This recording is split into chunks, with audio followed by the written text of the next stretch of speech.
Hey, what's up guys? My name is Jim and this is Tootsie Tactical Airsoft. Today we're going to be talking about the KWA VM4A1. Now this is a gun that I picked up at Miami Airsoft down in South Florida for $239. And that's pretty much what it goes for everywhere else, whether that be on evike.com or KWA's own website. It's pretty consistently priced out at $239. Which is interesting because this gun boasts a lot of very high-end features that you would expect to see on guns that are $100 to $200 on average more expensive than this one. So does KWA live up to the standard it's set for itself while still undercutting the competition from a price standpoint?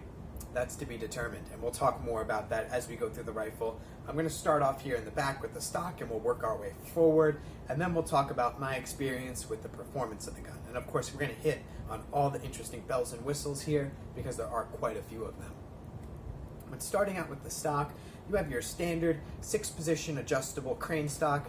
This is where your battery goes as well, and there's plenty of space back here actually, which is nice. It's one of my big pet peeves looking at UG&G.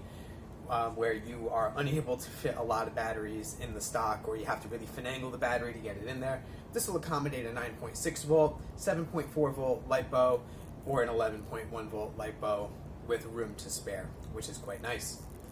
You also do have your variable performance system, which lives back here, and that's the first and maybe most interesting feature of the gun, and it's that VPS, or variable performance system, which is KWA's answer to the quick change spring system, or maybe the split gearbox design, where the end goal is to be able to give the player the power to modify the velocity of the gun on the go without having to crack open the gearbox and change the spring.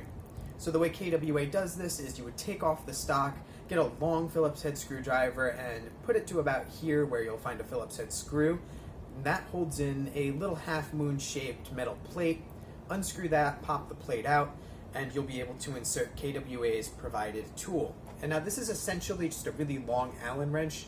You stick that in the buffer tube and rotate it clockwise to tension the spring and increase your FPS, or counterclockwise to reduce tension on the spring and lower your velocity. And that's great, because one of my big pet peeves from my previous review was guns that market themselves as price point effective, or for kind of beginners or newer players, and they shoot over 400 FPS out of the box, which is over the limit for a lot of outdoor fields. So with this gun, if you want to push that 400 mark, or go even a little bit above in some cases, because you want to cut through maybe some brush or soft cover in those outdoor engagements, you're absolutely able to do so. Or if you'd like to lower it to 350 or below for CQB play, you're all set there as well. So very nice, makes it a very modular platform for a wide variety of players, no matter what you want to do with the gun. Moving forward, you have KWA's very nice PTS style pistol grip. And again, this is a very plain Jane M4, so it's really nice to see that KWA has included a lot of very nice high-end features like the PTS style pistol grip, which is significantly more ergonomic and feels a lot better in your hand than the A2 style pistol grip that you would get on a lot of other standard M4A1 rifles. And it is very high quality polymer, the same quality that you'd get on the stock, and very nicely textured as well. Moving forward, you do have the slightly enlarged trigger guard, which is a nice touch as well. Through wearing gloves, you got plenty of space to accommodate your fingers in there. You also have an ambidextrous fire selector, which another feature that you would expect to see on like a Gucci tactical, M4 with key mod and M-lock. But this is on a very plain Jane M4, and it really adds to the functionality if you're a left-handed player. I don't personally use this because I'm right-handed, but it is a nice touch. And if you go and play with it a little bit on the side that a left-handed user would use, it's a little bit spongy. It doesn't quite click into place as nicely as I'd like it to, but it's a non-issue for me because I don't use it. I'm not going to be shooting ambidextrous. You do not have an ambidextrous mag release, which I find to be an interesting choice given that you've offered the ambidextrous fire selector, but whatever. And then you have your all-metal alloy receiver, which is quite nice. However, it is painted, which is curious. I'm sure at a higher price point they would have gone with a better finish, but you can see on the mag well here where the paint is already starting to kind of chip off and reveal the metal. So a little disappointing on that choice, but again, $239. I guess I can't really win on every front here. The trades are very nice. They're laser engraved and very understated.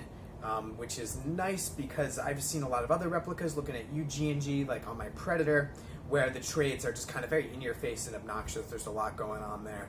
So it's very nice that they're subtle. Good work on that, KWA. Thank you for that. Moving on, we're going to talk about the bolt catch here, because the bolt catch has a lot going on. It doesn't function in the sense that like a Crytac would, where you would pull back the charging handle and then the bolt would lock into place. No, this bolt just slides right back forward. What the bolt catch does here is it releases your magazine cutoff system. So if you're using KWA's proprietary magazines with the included follower on the end, when you're out of BBs, that follower will go up into the magazine well, and it'll pop out your bolt catch, and it'll also impede all function. So if you're empty, you're not going to be able to dry fire. You're just going to click, click, click. What you would have to do is pop out the magazine, pop a fresh one in, hit the bolt catch just like on a real AR-15, and you will be good to go. And that's a really nice touch. It's a cool system, and it's something that you would expect on, again, like a gas blowback rifle that you're going to pay way more money for. Even KWA's own gas blowback rifle, once you get the gun and then you're all in on the magazines, you're looking at twice as expensive as the VM4A1, where the Tokyo Marui recoil shock, which once you get the magazines for that, which are also proprietary, you're looking at 3.5 times as expensive as what you're paying for with the KWA VM4A1. Now, while we're talking magazines, I don't know if you've noticed or not, but I do have several magazines laid out here. We're going to do a little mag compatibility test because we've seen that the KWA has a lot of proprietary parts, both internally and externally, and that does apply to the magazines as well, unfortunately. So we're going to try here the Vulcan 120 round mid-cap, which does not fit or lock into place at all. We've got a hex mag here, which, same issue, does not lock into place at all. We've already tried, of course, KWA's included magazine. We've got a King Arms 120 round mid-cap, which does fit and feed quite nicely, so that's a good one. We've got a old classic Army high cap. This is actually an 11-year-old high cap. Go ahead and plug that in. Fits and feeds just fine. And then last but not least, we've got the G&G high cap that comes with all their combat machines. Does not fit or lock into place whatsoever. So it's a little picky on the magazines, but if you can pick up a pack of King Arms magazines, I believe these would be the same size as Elite Force magazines, which are more readily available. Don't quote me on that, though. Maybe someone can weigh in the comments. But King Arms magazines do fit just fine. Moving on, I want to do another little side-by-side comparison as we start to talk about the handguard here. Because one of my biggest pet peeves with airsoft guns, particularly airsoft guns that have like the classic A1 or A2 style handguards, is that they wobble and creak badly. And that is very much the case on this JG handguard. If you can kind of hear it here, it's creaking. You look at how it reflects the light. It's cheap ABS plastic, it's shiny, it looks and feels kind of bad, to be honest. And it's just night and day from what KWA gives us here. Because this is awesome, no creak or wobble whatsoever. They really did an amazing job with this handguard, and it's another very nice detail. Overall, beautiful, beautiful externals on this gun, especially given the price point. I'm really impressed with what KWA was able to put together here, and that's what really sold me on it. You know, this was kind of an impulse buy, but when I held it, it felt solid as a rock, and that is an Arrested Development reference. If you get that, again, please leave a comment down below, let me know. But yeah, really, really solid. Nothing really of note moving forward. Just a bayonet lug, front sling mount, front sight assembly, and then I've got a mock suppressor on here. The gun does come with a blaze orange A2 style birdcage flash hider, which you're going to want to keep for the first 90 days at the very least, because if you have to send it back to KWA, they're going to want it sent back with the blaze orange tip on that A2 style flash hider. But again, overall, rock solid externals, some cool features, but what about the internals? How does it perform? So KWA boasts about, having a reinforced version 2 gearbox, a high-speed gear set, stainless steel gears, reinforced trigger contacts to deal with an 11.1 volt LiPo. So I was really excited to bring this home and see just how well it performed.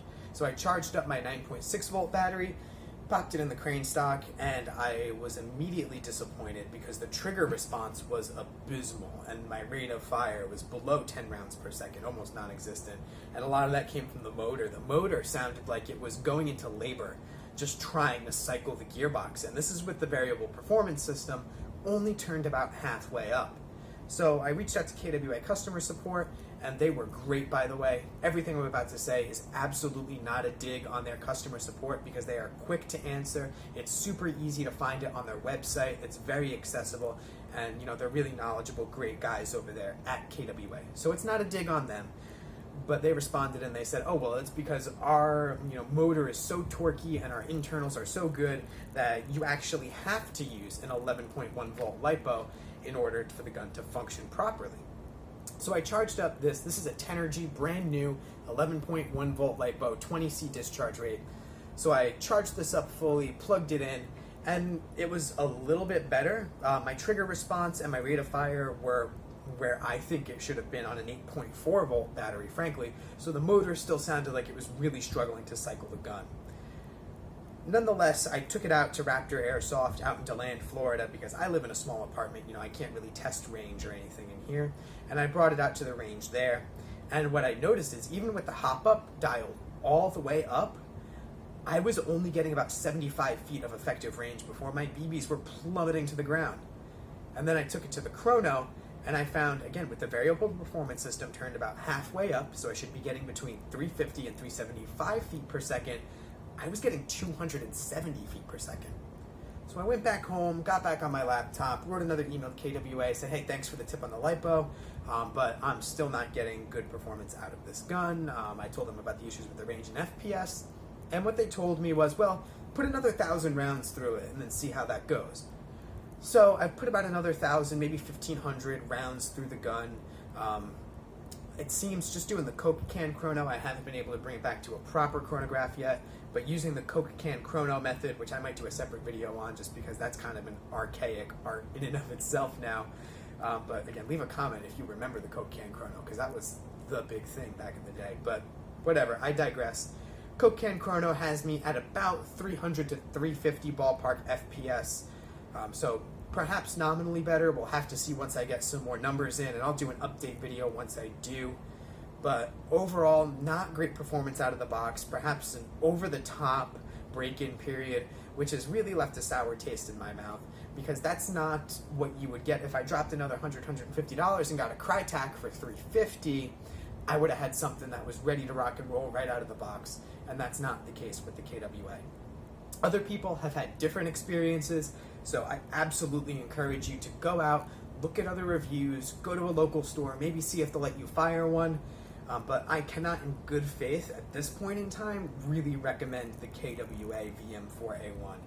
I think they would have been better suited focusing on producing just a solid, reliable, well-quality controlled rifle, good to go, out of the box, than worrying about all the additional bells and whistles. Because while that may look cool in YouTube videos, and while it may, help them sell rifles right off the, the storage rack, it just doesn't do a lot for me. And with the performance the way it is, it just leaves me, frankly, with a bad taste in my mouth. So let me know if you own a KWA VM4A1 and you've had a different experience. Leave a comment down below. Be sure to like and subscribe if you want to see more no-nonsense reviews. Not nonsense reviews. I try not to do nonsense reviews. And please let me know if you guys want to see anything else. I got a couple other things in the works that I want to get working on here. So thank you for taking the time to watch this video. Let me know what your thoughts are, and I will see you guys out on the field.